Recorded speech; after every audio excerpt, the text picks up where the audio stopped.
नमस्कार, स्वदेश न्यूज में आप सभी का स्वागत है। मैं हूं आपके साथ भागीरथ साहू और इस वक्त बड़ी खबर आपको बता रहे हैं, जहां पर तीसरे चरण का मतदान का वक्त खत्म हो चुका है। 6:06 हो चुके हैं और 6 बजे तक के वक्त था। और अब जो भी पोलिंग बूथ पर वहां पर मतदाता मौजूद रहेंगे, सिर्फ वो ही गेट के अंदर जो जा चुके हैं, सिर्फ वो ही अब वोट डाल सकते हैं, क्योंकि अब समय समाप्त हो गया है। तीसरे चरण का मतदान का वक्त अब खत्म हो गया है।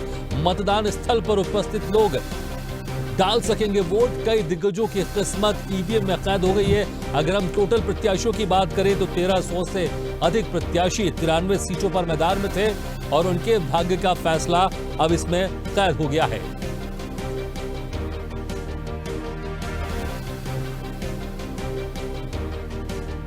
और प्रतिशत की अगर आपको बात बताएं तो उत्तर प्रदेश में 5 बजे तक 55.13% मतदान हुआ है।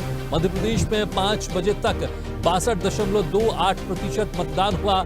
छत्तीसगढ़ में 5 बजे तक 66.87% मतदान हुआ। तो असम में 5 बजे तक 74.86% मतदान हुआ। बिहार में 5 बजे तक 56.01% मतदान हुआ। दादर और नगर हवेली में 65.23% मतदान हुआ। तो गोवा में 5 बजे तक 72.52% मतदान हुआ। गुजरात में 55.22% मतदान हुआ। कर्नाटक में 5 बजे तक 66.28% मतदान हुआ। महाराष्ट्र में 53.40% मतदान हुआ। पश्चिम बंगाल में 73.93% मतदान हुआ। तो मध्य प्रदेश में 62.28% मतदान हुआ। तो ये हम आपको 5 बजे तक के आंकड़े बता रहे हैं। फाइनल आंकड़े जब आएंगे तो इससे भिन्न होंगे और ज्यादा इसमें प्रतिशतों का इजाफा होगा, क्योंकि ये जो आंकड़े हैं ये सिर्फ 5 बजे तक के हैं। अभी जो लोग ने 6 बजे तक यहाँ पे मतदान किया था, तो उसके बाद जो अभी पोलिंग बूथ में मौजूद हैं वो भी मतदान करेंगे। तो फाइनल आंकड़े जब आएंगे उसमें थोड़ा और समय लगेगा और उसमें प्रतिशतों का और ज्यादा इजाफा होगा।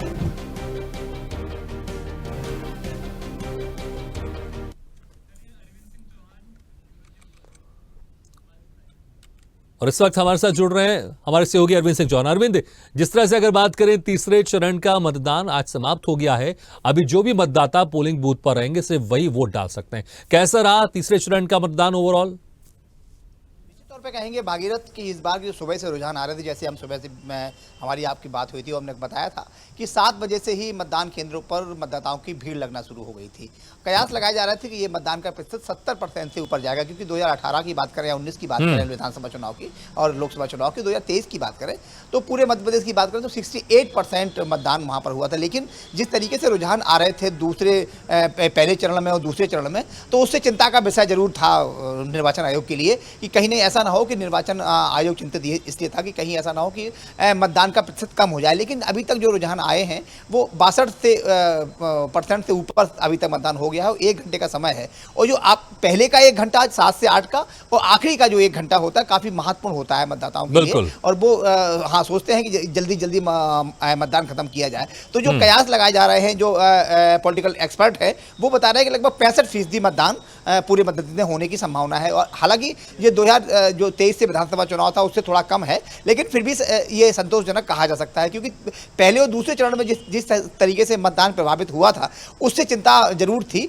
लेकिन इस बार जो कहा गया है और निर्वाचन आयोग ने जिस तरीके से प्रतियोगिताएं की हैं, जिस तरीके से इनाम की बात की है, जिस तरीके से मतदाताओं को घर घर जाकर समझाने की कोशिश की है और ये नुक्कड़ नाटक के माध्यम से बराबर मतदाताओं तक पहुंचे हैं, उसी का असर है कि मतदाता का कहीं ना कहीं मतदान का प्रतिशत बढ़ रहा है। अब हम बात करते हैं 9 लोकसभा सीट में पूरे मध्य प्रदेश में मतदान आज हुआ है। 6 बजे तक हो जाना है। साफ तौर पर 9 सांसद बनने की उनका जो भाग का फैसला है वो मत पेटियों में बंद हो गया, यानी कि ईवीएम मशीन में बंद हो गया है। अब देखना यह है कि अभी चूंकि मध्य प्रदेश में एक चरण अभी और है, इसमें एक और मतदान होना है, लेकिन कहीं ना कहीं कह सकते हैं कि जो तीसरे चरण का मतदान था इसमें कई दिग्गजों का भाग का फैसला इसमें ईवीएम बंद है। चाहे हम बात करें दिग्विजय सिंह की, जो राजगढ़ से चुनाव लड़ रहे हैं, कांग्रेस की प्रत्याशी हैं, पूर्व मुख्यमंत्री शिवराज सिंह चौहान, इसके साथ ज्योतिरादित्य सिंधिया जो गुना शिवपुरी लोकसभा प्रत्याशी है, और साथ में यहाँ बात करें तो भोपाल से अरुण श्रीवास्तव और आलोक शर्मा।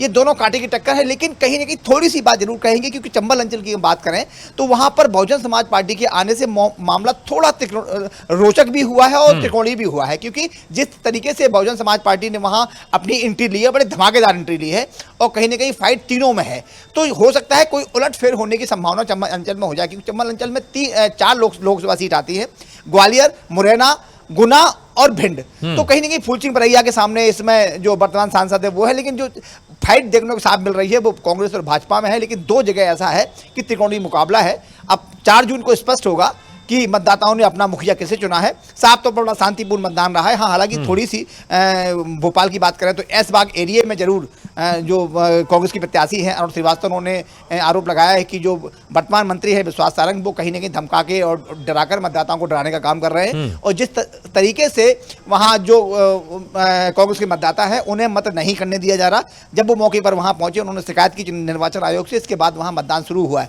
कुछ जगह छुटपुट घटनाएं हुई हैं, कहीं ईवीएम मशीन खराब हो गई थी, कुछ जगह ऐसा हुआ है कि जो ज़्यादा भीड़ आने की वजह से मतदान प्रभावित हुआ है। लेकिन अगर ओवरऑल बात करें भागीरथ, तो मतदान शांतिपूर्ण रहा है और निश्चित तौर पर मतदान का प्रतिशत भी बढ़ा है। जी बिल्कुल, एक अहम यहाँ पर एक एम रहता है चुनाव आयोग का कि शांतिपूर्ण मतदान हो और ज़्यादा से ज़्यादा मतदान यहाँ पर हो। तो देखना होगा कि ये शांतिपूर्ण मतदान तो आपने कहा कि अभी हुआ है, छुटपुट घटनाएं सामने आई, लेकिन मत प्रतिशत कितना बढ़ेगा ये मुझे लगता है शायद कुछ इंतजार करना पड़ेगा हमें। और इस वक्त आप रुक करना चाहेंगे, रायपुर का हमारे साथ जुड़ रहे हैं वहाँ से हमारे सहयोगी जयदास मानिकपुरी। जयदास, छत्तीसगढ़ की बात कर लें, आज अंतिम वहां पर चरण था। अंतिम चरण में 7 सीटों पर वहां पर मतदान हो गया है, समय भी समाप्त हो गया। हालांकि जो लोग अभी पोलिंग बूथ के अंदर है वो अपने मत का प्रयोग कर सकते हैं और वो कर रहे होंगे।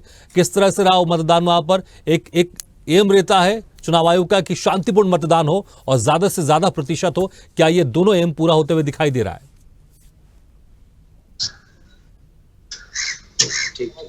आज अंतिम चरण, तीसरे चरण के जो है मतदान 6 बजे तक जो है संपन्न हुआ है। अभी अब कुछ पोलिंग बूथों पर जो है लोग अंदर जो घुस गए हैं मतदान के लिए, उसको जो है मतदान किया जाएगा। लेकिन जो अभी तक के जो आंकड़े आए हैं छत्तीसगढ़ में निर्वाचन आयोग की तरफ से, वो 66.88% का है। जो 66% लोग हैं उन्होंने मतदान कर दिया है। इसके अलावा अगर बात करें तो रायपुर में जो राजधानी छत्तीसगढ़ की, वहाँ 61% लोग जो है मतदान किए हैं। इसके अलावा अगर बात करें सर्वाधिक मतदान की, तो रायगढ़ लोकसभा सीट से सबसे ज्यादा मतदान जो है अभी तक के आंकड़े में स्पष्ट हुए हैं, जो 75% से ऊपर है। इसके अलावा अगर कम मतदान की बात करें तो बिलासपुर, जिसको न्यायदानी भी कहा जाता है, वहां पर 60% मतदान ही अभी तक के जो डाटा प्राप्त हुए हैं उससे हुए हैं। लेकिन 1 घंटे बाद जो है जो बूथों पे जो लोग घुसे हुए हैं, जो मतदान करने के लिए अंदर गए हैं, क्योंकि गेट बंद कर दिए गए हैं। 6 बजे के बाद किसी को भी बाहर से अंदर नहीं जाने दिया जा रहा है। लेकिन यह कहा जा सकता है कि 1 घंटे के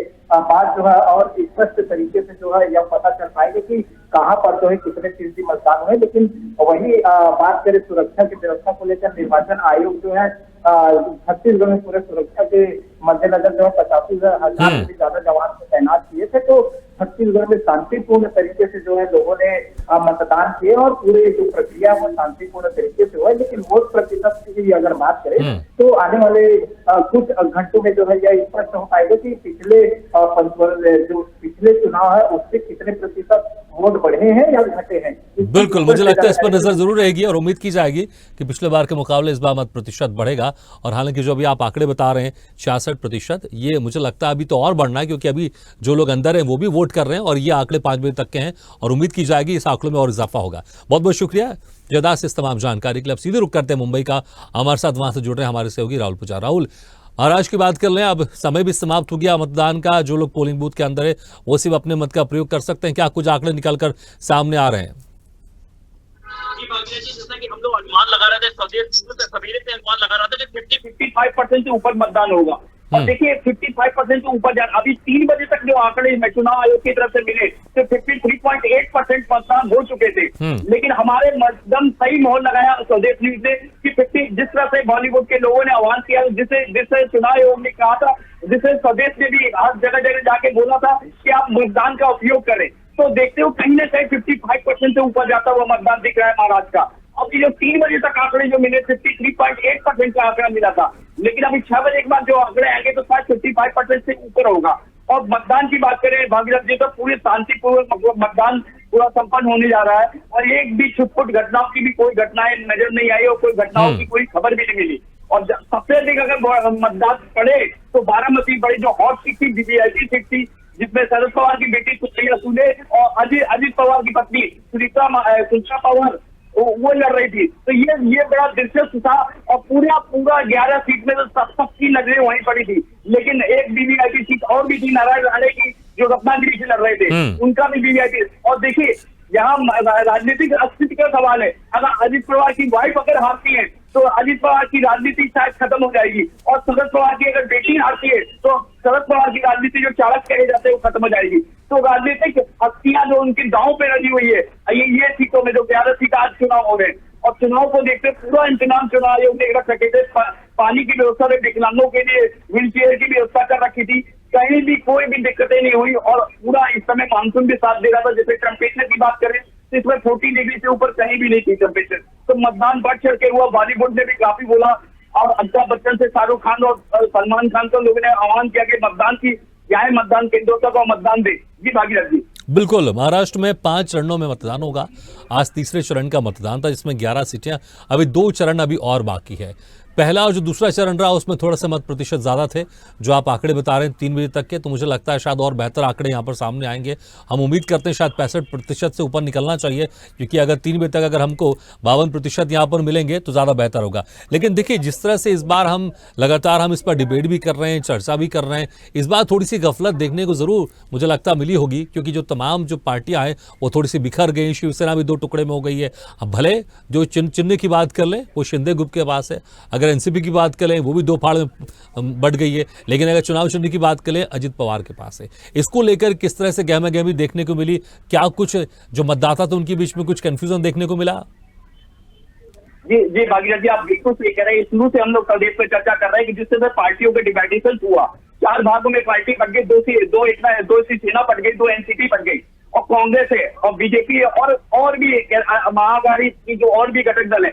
तो कहीं न कहीं मतदाता कंफ्यूज हुए, लेकिन मतदाताओं को नाम नहीं बताया गया। शुरू से चुनाव चिन्ह और सिंबल की बात करते रहे, किस सिंबल पे आप वोट डाले, बटन दबाएं, और उससे कहीं ना कहीं इसलिए पता लगने लगा मतदाताओं की हमको इस सिंबल पे वोट डालना है। अभी भी काफी मतदाताओं को नाम नहीं मालूम है कि किस पार्टी पे कौन खड़ा है, लेकिन उनको मालूम है कि हमको सिंबल घड़ी दबानी है, कमल दबाना है कि हाथ दबाना है। उनको सिंबल की बात की गई, चर्चाओं में सिंबल बताया गया। जो पढ़े लिखे मतदाता ना उनको तो मालूम था, लेकिन बहुत ग्रामीण क्षेत्रों में मतदाता जहाँ जाते हैं उनको केवल सिंबलों की बात की जाती है। और रही बात यहाँ की पूरी राजनीतिक जो आप बता रहे हो 4 अखाड़ों में बंट गई, जब तो यहाँ कहीं न कहीं ये भी देखा जा रहा है कि वोट बैंक जो मराठाओं की राजनीति किया करते हैं, चाहे शरद पवार हो चाहे अजित पवार हो, इनके वोट बैंक कहीं ना कहीं बटेंगे। उद्धव ठाकरे भी वोट काटेंगे। तो पहले जैसी हो सकता है बीजेपी को भी बैंक लगे, पहले जैसी परफॉर्मेंस शायद बीजेपी भी न दौड़ा सके, और शायद पहले जैसी परफॉर्मेंस उद्धव ठाकरे भी न दौड़ा सके, और शायद ये कहीं ना कहीं वोटों का बंटवारा होगा और ध्रुवीकरण होगी, और उसके बाद शायद 4 जून को ही पता लग पाएगा कि मतपेटियों में क्या निकल के आएगा। जी बिल्कुल राहुल, आपको रोकना चाहेंगे। इस वक्त हमारे साथ सिरोंज से रिंकू सुमन जुड़ गया। रिंकू, सिरोंज में क्या कुछ किस तरह से वहां पर मत प्रतिशत रहा, आसपास क्षेत्र में भी बताएं आप विस्तार से।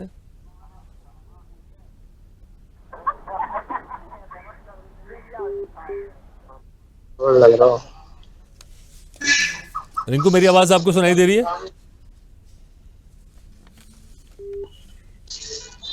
चलिए, लगता है हमारी आवाज उन तक नहीं पहुंच पा रही। हम दोबारा उनसे संपर्क साधने की कोशिश करेंगे, लेकिन आज सुबह 7 बजे से मतदान शुरू हो गया था और अब समय समाप्त हो गया, क्योंकि 6:20 हो गए। लेकिन जो भी पोलिंग बूथ के अंदर होंगे 6 बजे से पहले, वो अपने मत का प्रयोग कर रहे होंगे।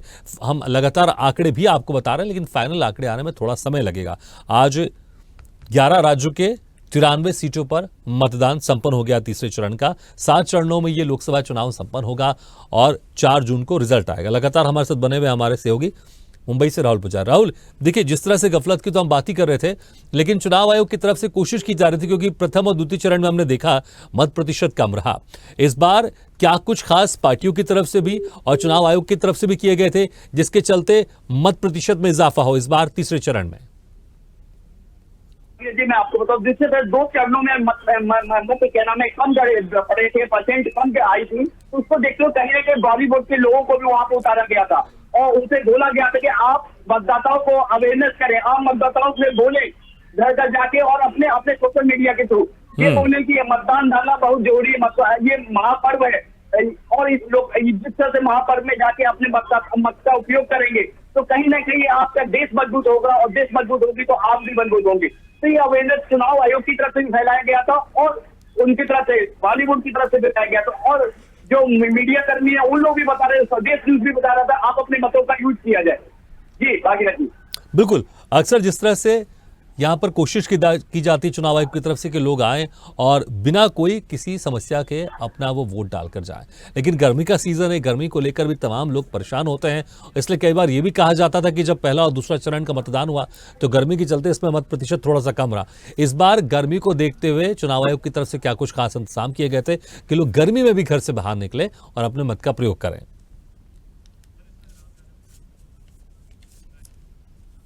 राहुल जी, आपको मेरी आवाज सुनाई दे रही है? चलिए, लगता है कि हमारा संपर्क उनसे नहीं हो पा रहा। अब हम रुक करते हैं हमारे संवाददाता रायसन के पास। रायसन चलते हैं, हमारे साथ वहां से जुड़ रहे हैं राम यादव। राम, रायसन की अगर बात कर लें, क्या कुछ इस बार माहौल रहा तीसरे चरण में? लोकसभा चुनाव का मतदान था और विदिशा संसदीय क्षेत्र में रायसेन जिले की 3 सीटें आती हैं। भोजपुर विधानसभा क्षेत्र, सिलवानी विधानसभा क्षेत्र और सांची विधानसभा क्षेत्र, तीनों विधानसभा क्षेत्र में यहाँ पर जो है मतदान सुबह से ही चालू हो गया था और जो महिलाएं बढ़ चढ़कर यहाँ पर हिस्सा ले रही थी। अगर बात की जाए चुनाव आयोग की तो यहाँ पर पुख्ता इंतजाम किए गए थे। चाहे कूलर की बात की जाए, जो महिला जो लोग जो वोटर थे जो कतार में थे उनके लिए बराबर यहाँ पर कूलर की व्यवस्था की गई थी ताकि उनको गर्मी से निजात और यहाँ पर जो पुख्ता इंतजाम होते हैं चुनाव आयोग के वो यहाँ पर देखने को मिले हैं। अब देखना होगा चुनाव आयोग जो विदिशा संसदीय क्षेत्र है अब कितने प्रतिशत यहाँ पर मतदान फाइनल रिजल्ट आता है अभी देखना होगा। 5 बजे तक जो है 69% मतदान की खबर यहाँ पर सांची विधानसभा क्षेत्र से आ रही है और भोजपुर विधानसभा क्षेत्र से 70% की खबर हमारे पास अब आई है। लेकिन फाइनल रिजल्ट में थोड़ा समय है, फाइनल रिजल्ट हम तक पहुंचेगा और हम दर्शकों तक जल्द से जल्द पूरे 6 बजे तक का जो फाइनल रिजल्ट है वो यहाँ पर हम दर्शकों तक पहुंचाएंगे। जी ठीक है, चलिए उम्मीद करते हैं कि जब फाइनल रिजल्ट हमारे पास आ जाएगा और ज्यादा बेहतर यहाँ पर मत प्रतिशत देखने को मिलेगा। लेकिन जो आपने आंकड़े बताया मुझे लगता है वो आंकड़े कहीं ना कहीं संतोषजनक है, लेकिन इन आंकड़ों में भी और इजाफा होगा। बहुत बहुत शुक्रिया राम यादव। एक बार फिर से रुक करते हैं, सूरज हमारे साथ जुड़ रहे हैं वहां से रिंकू। रिंकू, आपको मेरी आवाज सुनाई दे रही है?